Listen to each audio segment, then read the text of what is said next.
অদৃষ্ট দেখে আমাকে এমনভাবে আঙ্গুল তুলে কথা বলছে, আমি সারাক্ষণ দিনের কাজ করে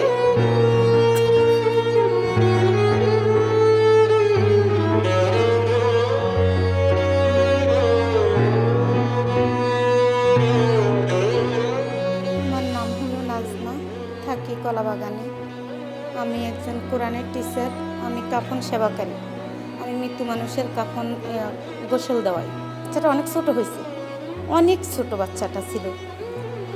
তো ওই বাচ্চাটা ওইখান থেকে প্রায় আমি 4 বছর এই বাচ্চাটা হাঁটতো না, খেলতো না, হাসতো না, বসতো না, কাঁদতো না, যে ক্ষুধা লাগছে কাঁদবে সেটাও করে নাই।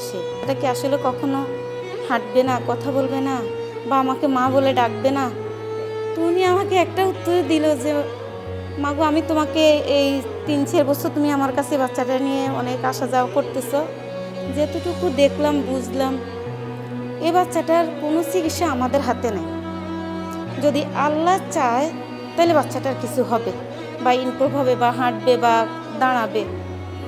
তো এটার জন্য উনি আমাকে একটা কথাই বললো, আমার সবসময় এই কথাটা, ওনার কথাটা আমার মনে হয়। আমি মনে করি মা, তোমাকে আমি যতটুকু দেখতেছি, তুমি আল্লাহর কাছে সাহায্য চাও, তাহাজ্জুদটা তুমি ওর জন্য একটু করো। আলহামদুলিল্লাহ, আমি তাহাজ্জুদ শুরু করে দিলাম। করার পরে 41 দিনও যাই কুলাই না, ইয়ার ভিতর দিয়ে আমার মেয়েটা একটা লোয়ার খাট আছে আমার ঘরে, দইরে দাঁড়ানোর চেষ্টা করতেছে। আল্লাহ যে কীভাবে আমাকে, আমার ওই দিনগুলোর কথা বলতে গেলে আসলে আমি ইমোশনাল। ওই বিষয়গুলো নিয়ে আমি 40 দিনের ভিতরে কোনো রাত ঘুমাই নাই। আল্লাহ আমাকে নিজ হাতে পুরস্কার দিচ্ছে। এরপর দিয়ে অনেকে বলতেছে, ওরে আপনি যেহেতু হাঁটতেছে না, এই করতেছে না, একটু দাঁড়াইতেছে, তো কোনো একটা হোপের ব্যবস্থা করেন। কলা বাগানে যে আপারটা ছিল, আমি ওরকম জানতাম না। নুসরাত আপার সাথে তো অনেক দিন ধরেই পরিচয়, কিন্তু আপা যে স্কুলের মালিক এটা তো আর জানতাম না। পরে আমি অনেক জায়গায় দৌড়াইছি, আসলে আমি অনেক দূরে দূরে স্কুল পাইছি। পরে যে ওইখানে নিয়ে যাব আমার সেই অ্যাবিলিটিটা ছিল না। আমার ওই গাড়ি ভাড়া, রিক্সা ভাড়াটা ছিল না। মিরপুরে পাইছি, ওই মগবাজার ওদিকে একটা ছিল, ওইখানে পাইছি, কিন্তু পাই নাই। পরে দিয়ে যাক আল্লাহ পাক চাইছে বলে নুসরাত আপার আমার জন্য মায়া হয়েছে, দয়া করছেন উনি, আল্লাহর রহমত ছিল। উনি আমার বাচ্চাটাকে ওনার স্কুলে নেয়, এবং কি সম্পূর্ণভাবে ফ্রিভাবে নিচ্ছে বাচ্চাটাকে।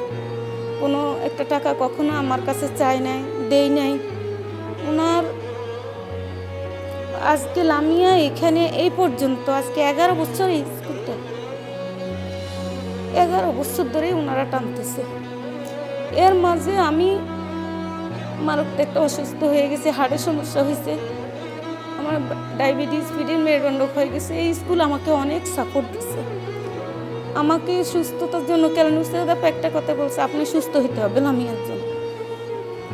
আলহামদুলিল্লাহ, এখনও আমি চলতেছি, কাফনের ঘরেও কাজ করতেছি, দিনের কাজও করতেছি, যেটুকু পারতেছি। নিজেরও তো চিকিৎসার টাকা অনেক, আমার প্রতি মাসে 8-10 হাজার টাকার ওষুধ লাগে।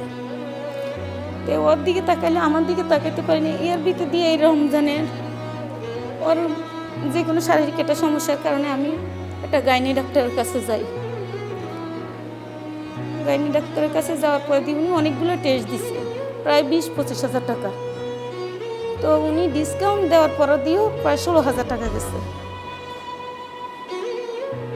ওই পরীক্ষাগুলো দেওয়ার পর দিয়ে মেয়েটার ডায়াবেটিস, থাইরয়েড, ফ্যাটি লিভার, রক্তের গ্রুপ সাদাটা কম, এতগুলো টেস্ট এত সমস্যা ওর ভিতরে পাইছে। এর ভিতর দিয়ে ওর সাথে একটা বাচ্চা মারা গেছে। আমি তো মা, আমার জায়গা দিয়ে আসলে আমি ওর প্রতি আমি স্কুলে দিয়ে রাখছি, ঠিক আছে, পরিস্থিতি শিকার। ঘরে থাকলে মেয়েটা সেফ না, স্কুলটা আমার জন্য সেফ। আমি সারাদিন বাহিরে দৌড়াই, মানুষের বাসায় আরবি পড়াইতে যাই, ওরে দেখার সুযোগ আর হয় না। বড় মেয়ে বিয়ে দিছি ঠিকই, আমার মেয়েটা পড়াশোনা করতেছে, কিন্তু ওরও একটা ছোট্ট বেবি আছে। এই সব কিছু মিলে ওই মেয়েটাই বেশি সাপোর্ট দিচ্ছে বোনটার জন্য। অতুলনীয় ওনার ভিতরে যে যে হিসেবে উনি একটা শিক্ষিত না, কিন্তু আমার স্বামী, কিন্তু আমার প্রতি, আমার 2টা বাচ্চার প্রতি উনি খুব যে একটা টাকা ইনকাম করে কোনো পুরুষ আছে বাহিরে নষ্ট করে আসে না, সে ঘর ভাড়া চালায়, আমি খাবার খরচ চালাই। আমার এই মেয়েটা হওয়ার কারণে শ্বশুর বাড়ির থেকে অনেক কিছু থেকে বঞ্চিত হয়ে গেছি।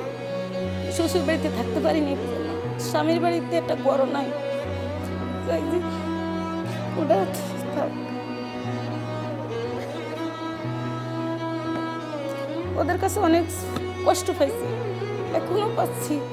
ওরা বিটে ডুকু দিবে সেটাও দিতে চাচ্ছে না, এখন জুলুম শুরু করে দিচ্ছে। আমি যে যাই একটা গোছালা একটা ঘর করব, সেই ঘরটার মধ্যে তারা আমাকে জায়গা দিতে রাজি হচ্ছে না। আমার মেয়ে ছেলে নাই, মেয়ে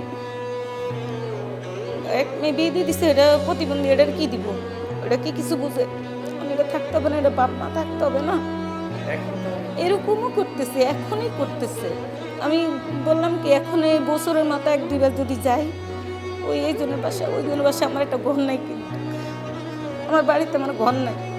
আমি ঢাকা শহরে জাস্ট ভালো আছি, বাড়িতে গেলে মানুষের দ্বারা দ্বারা যাইতে হয়। ওই শ্বশুর মারা গেছে, যাই বাসায় ছিলাম, একদিন কি 2 দিন থাকলে যা হয় আর কি।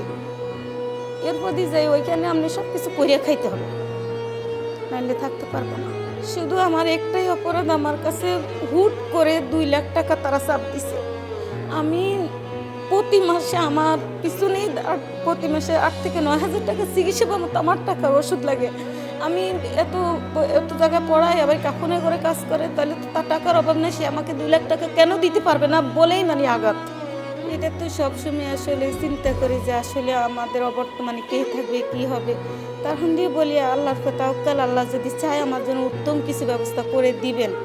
আল্লাহ দিচ্ছেনও কম বেশি আল্লাহর কাছে। আমি এই স্কুল আমাকে যেতটুকু করছে, নুসরাত আপার ঋণ আমি কখনোই শোধ করতে পারবো না।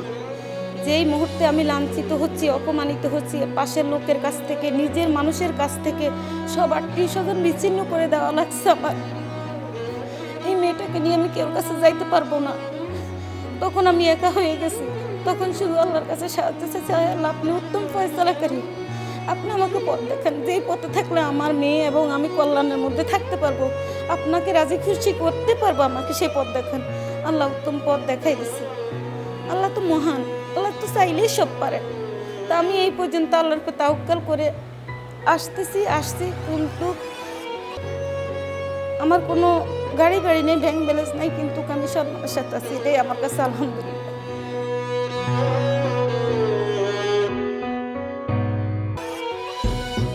Rare Disease supported by Jas Pharma, proud partners.